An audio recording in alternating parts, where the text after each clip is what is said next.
விசாரணையை எதிர்கொள்ள டெல்லி புறப்பட்டார் ராசா. 500 கேள்விகளுடன் விசாரணை பட்டியல் தயார். விவசாயிகள் பிரச்சினையை முன்வைத்து சந்திரபாபு நாயுடு, ஜெகன்மோகன் ரெட்டி தனித்தனியே உண்ணாவிரதம். கோடி கோடியாக பணம் விநியோகம். முல்லைப் பெரியாறு அணை பகுதியில் உச்சநீதிமன்ற குழு இன்று ஆய்வு. விரைவில் அறிக்கை தாக்கல் செய்யும். கிலோ 85 ரூபாய்க்கு விற்கப்படும் வெங்காய விலை குறையுமா? இப்போதைக்கு வாய்ப்பில்லை என்கிறார் சரத்பவார்.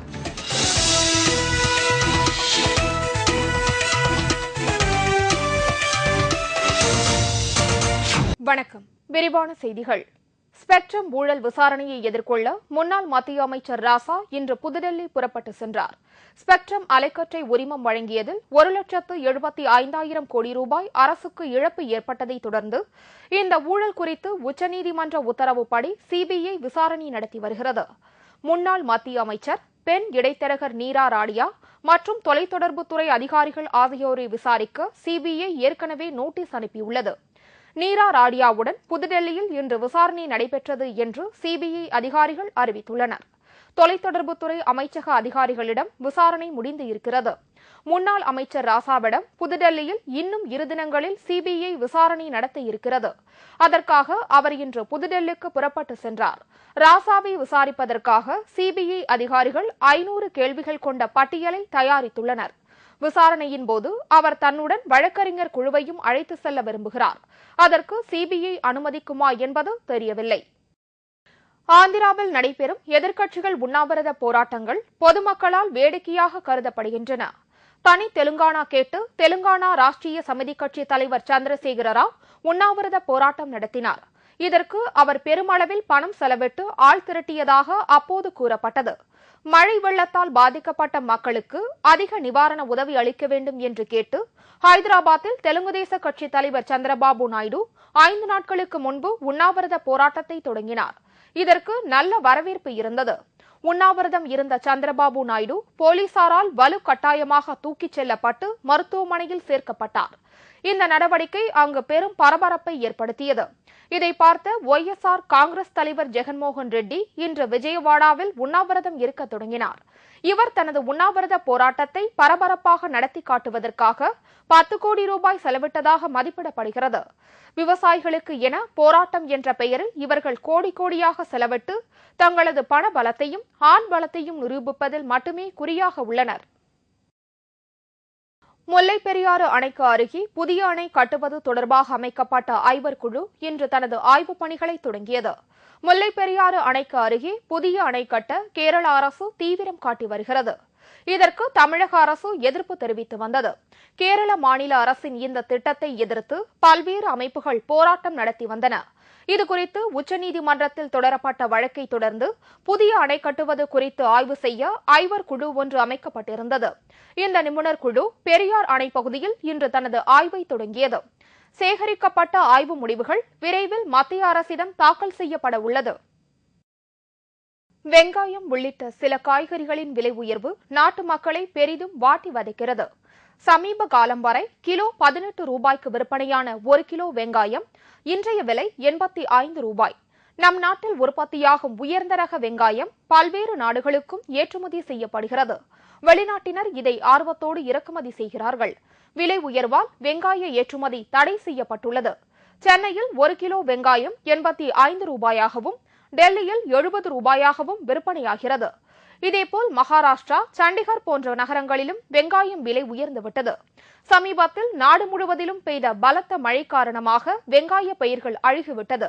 வெங்காய பயிர்களுக்கு சிறிது அளவு தண்ணீர் இருந்தாலும் மகசூல் பிடிக்காமல் அழுகிவிடும். பல வாரங்களாக மழை பெய்ததால் இந்த பாதிப்பு ஏற்பட்டிருப்பதாக வட மாநில காய்கறி வியாபாரிகள் தெரிவித்தார்கள்.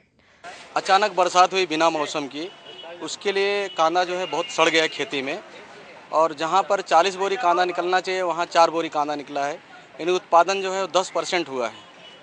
और पीछे जो पिछली फसल का माल था वो सब पुराना कांदा जो है वो ख़त्म हो चुका है, और अभी नया कांदा जो निकलना चाहिए था वो उतना बराबर निकला नहीं। इसके लिए रेट जो है बढ़ गया है. வெங்காயம் மட்டுமின்றி மற்ற காய்கறி விலைகளும் உயர்ந்துவிட்டது.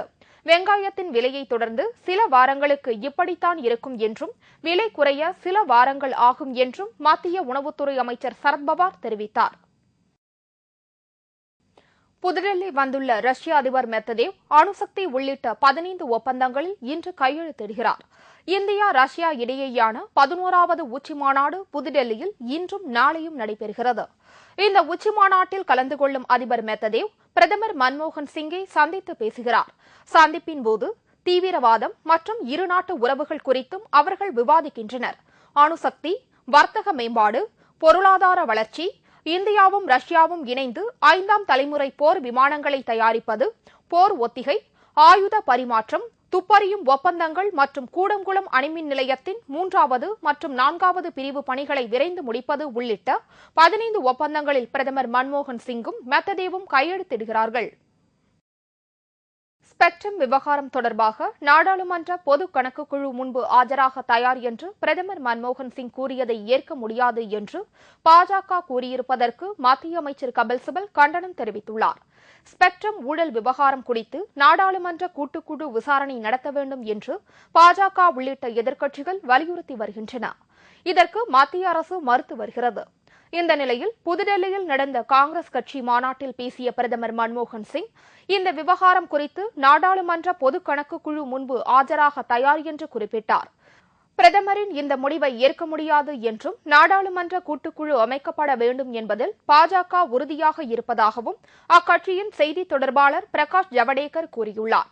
இதற்கு மத்திய மனிதவள மேம்பாட்டுத்துறை அமைச்சர் கபில் சிபல் கண்டனம் தெரிவித்துள்ளார். பொது கணக்கு குழு முன்பு ஆஜராக தயார் என்று பிரதமர் அறிவித்திருப்பதை பாஜக நிராகரித்திருப்பது ஆச்சரியம் அளிக்கிறது என்றும் இதன் மூலம் பாஜக அரசியல் உள்நோக்கத்தோடு செயல்படுவது உறுதியாக தெரிகிறது என்றும் கபில் சிபல் குற்றம் சாட்டினார்.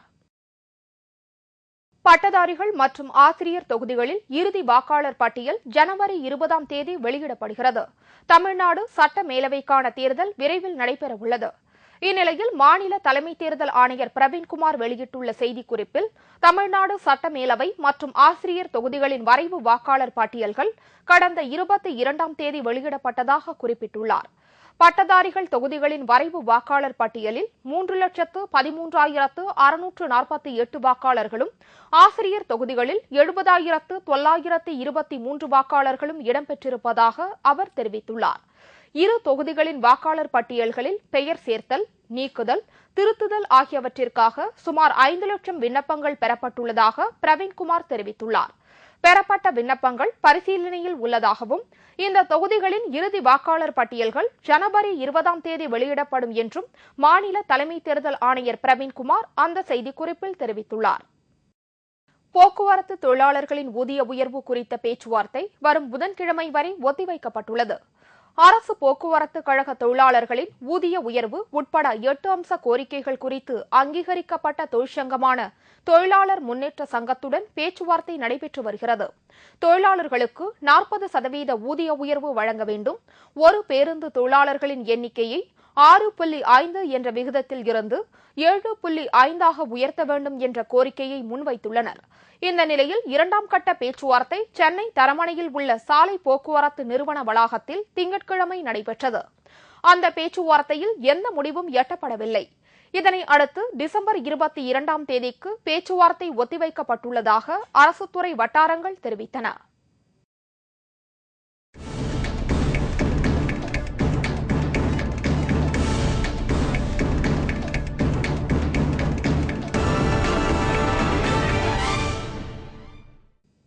செய்திகள் தொடர்கின்றன.